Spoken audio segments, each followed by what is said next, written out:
morning, Cancer family. Welcome to the channel. I'm Deborah. This is Purusha Intuitive, and we are looking at your energy for the week. I apologize. These are coming out a little bit late. My week has been pretty chaotic. There's been a lot of changes over the last week, so Mama just trying to roll with the punches, you know? But we are finally out of Mercury retrograde, thank goodness. We are still in the shadow period, so some of kind of like the kinks and whatever you experience during this time, it's still getting worked out. But hopefully the intensity, hopefully it wasn't too bad for you, you know. The star just popped out. I love this because it is such that energy of healing, hope, potential, possibility on the horizon. So we all go through messy things. Life is never fluid, you know, ups and downs. That tension, dynamism really allows us to grow and evolve and actually manifest what we want, because that tension lets us recognize that we're doing something or involved with something that's just like not highest and best for us. Doesn't make it easy, right, to say no or to go through things that are painful, but it helps us to become stronger, better, more empowered, ideally, right? If we're paying attention. So we also have a new moon today, guys, in Taurus, which is exciting. Mercury retrograde's done. You know, we spent a lot of time in Aries season really focusing on what we want, what's happening. So some type of death, right?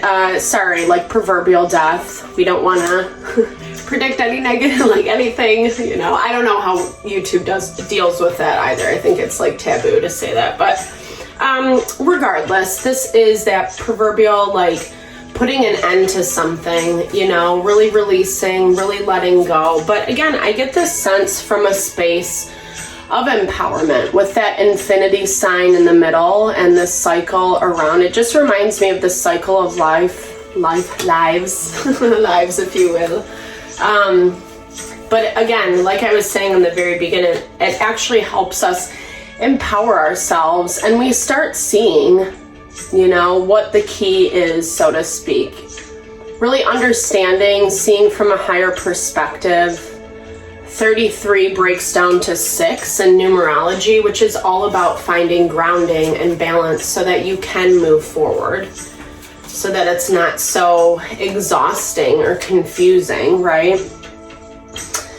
But it looks like with this information, I don't know, you're starting to look at things in a different way. I feel like the person's situation that is on your mind, that's you're dealing with, etc. I think you see something. I think it hasn't really manifested yet because this cross is burden, stress. It's still showing up in your environment as something that you're working through. So kind of, well, exactly as I was saying in the very beginning, like making sure that you're paying attention to the stressors, right? To the things that are making you feel confused or uncertain. Usually that stuff is not meant for us, you know. In an ideal world, we can, you know, have conversations, give clarity to a situation, etc.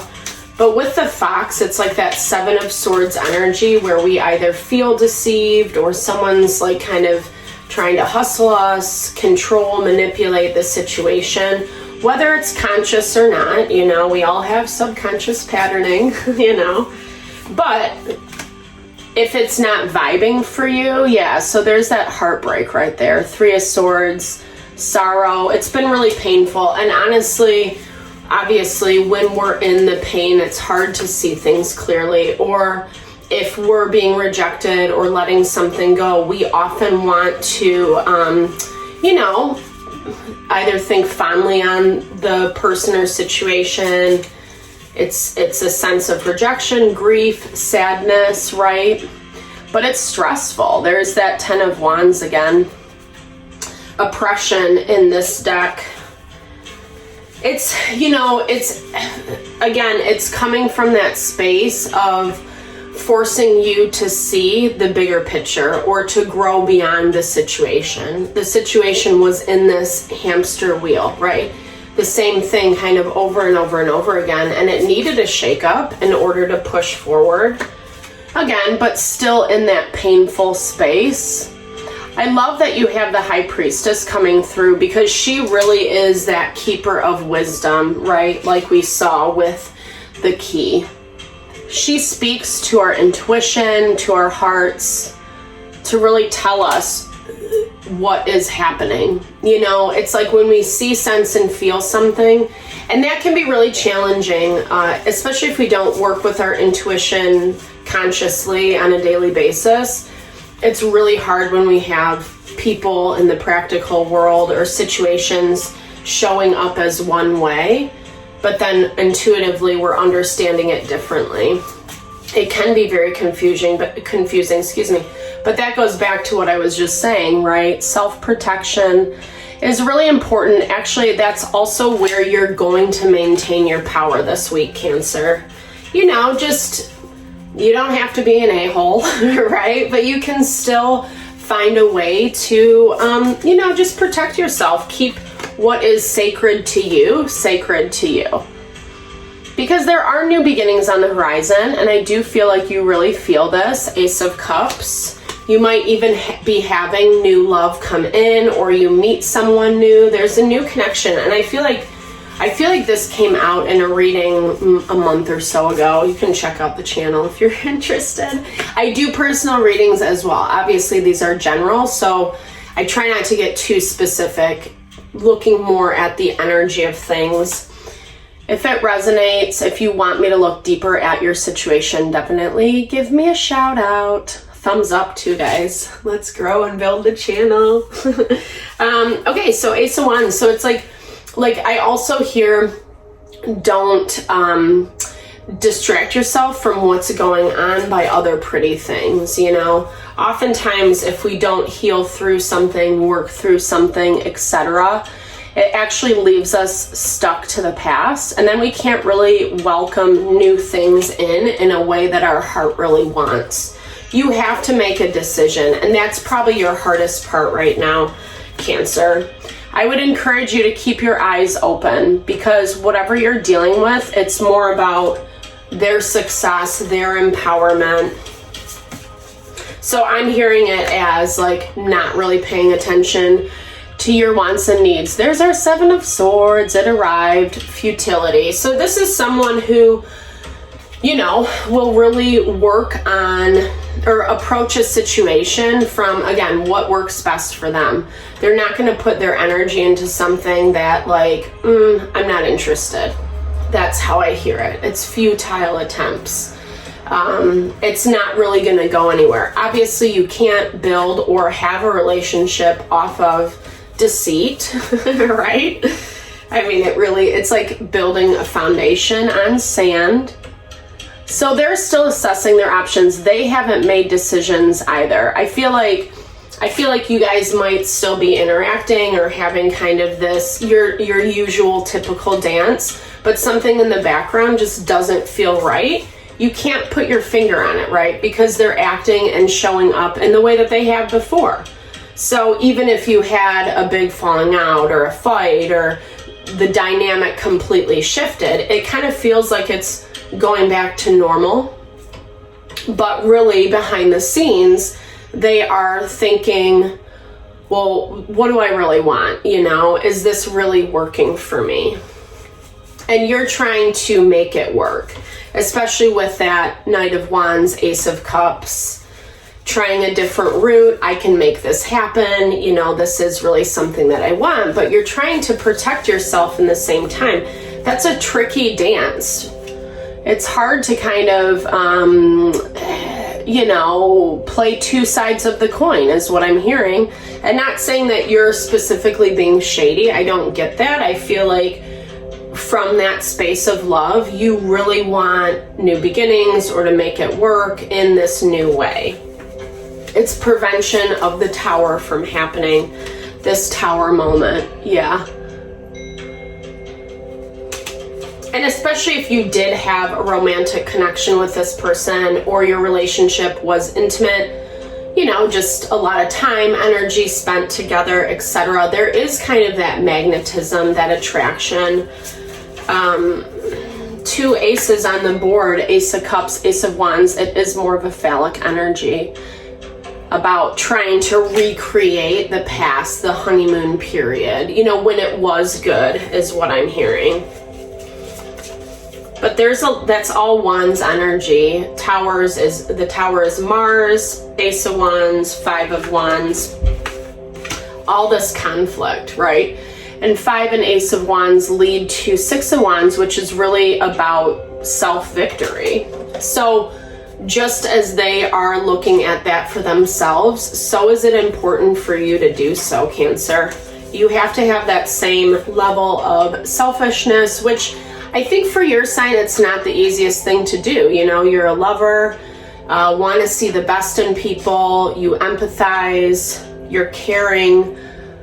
And so kind of making those decisions about what's best for you can be very challenging. And maybe it is as simple as having a conversation with this person to kind of define the boundaries, or what's going on, or what the intentions are moving forward.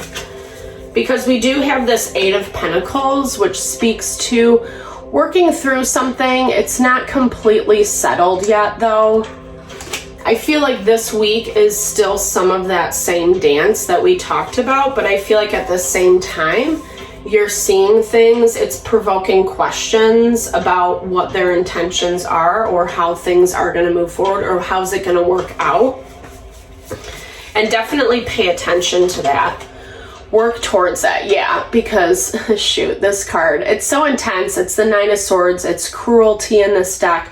But it has Wands energy, you know, with that Mars, because it's like part of the torment is the stuff that we're putting on ourselves. Or, you know, we could have come through a really difficult, traumatic time. And so it makes it really hard to see clearly, like I said, right? Obviously, taking a step back, giving yourself the time, the space to reflect on what's happening and what you really want. And if the actions are in alignment with that is super important. Especially that will help with like the stress too, you know.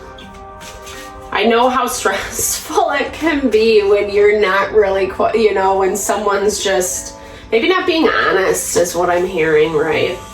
That might not be for everybody. That's where finding out information, having a conversation is really important. Celebration. Yeah, maybe you guys just need to loosen up and have fun and remember what it was like to just be a little bit more free. Life can get so serious, especially the more we go along, the deeper relationships become. So we need, you know, to allow ourselves to find out the information that is needed in order to move on. And I feel like having a celebration, relaxing, going on a date, you know, hey, let's get dinner, let's get coffee, whatever it is for you, it's gonna kind of lessen the tension, you know. Liquid courage, baby. And then really approach it with the you know, intention, sorry, redundancy, but to be fearless, you know, not to be afraid to ask those questions or the things that you need answers to. Right now, it's the perfect time to do that, especially with the new moon in Taurus over the next couple days, because Taurus does speak about our material environment, our money, possessions, you know, finances, our wealth, the way we build that in this world. And especially if you're dealing with someone that you share finances with, or you're in a business partnership with, etc. This is all about asking the right questions to get the right information so that you are stable in and of it yourself. You don't want that Tower moment, right? Where someone, let me find that card, where someone pulls the rug out from underneath you. And you have the opportunity for that, you know? It's just kind of getting that courage, being fearless, and really putting your best foot forward, making you your front and center focus. So I hope this helped today, Cancer. I'm sending you all the love and the blessings. Thank you so much for tuning in, all the love and support to the channel. I super appreciate you. Big thumbs up if it resonated. Drop comments below. Let's build and grow the community. Have a fabulous week. Lots of love.